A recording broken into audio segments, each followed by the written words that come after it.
أعوذ بالله من الشيطان الرجيم بسم الله الرحمن الرحيم۔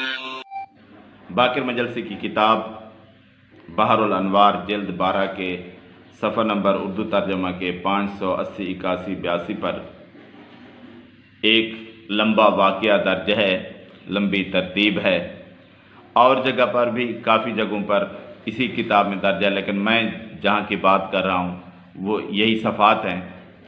تو ان صفحات کا لب لباب یہ ہے کہ اس کے اندر علی رضی اللہ تعالیٰ عنہ سے روایت گھڑی گئی ہے کہ انہوں نے کہا کہ دابۃ الارض، جو آخری دور میں دابہ آنا ہے، وہ علی رضی اللہ تعالیٰ عنہ خود ہیں۔ یعنی جس دابہ کی بات کی گئی ہے اسلام میں، اس سے مراد علی رضی اللہ تعالیٰ عنہ ہے۔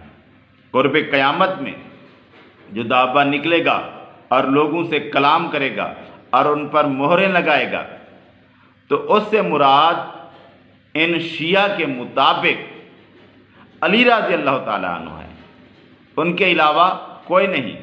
تو قرآن اور احادیث کے اندر یہ ایسی تحریفات کرتے ہیں کہ اللہ کی پناہ، ہر قرآن کی آیت کا مطلب ادھر گھما کر لے جاتے ہیں، ہر حدیث کا مطلب ادھر گھما کر لے جاتے ہیں۔ تو یہ ایک ایسا دین ہے جس کا اسلام کے ساتھ تو کوئی ربط نظر ہی نہیں آتا۔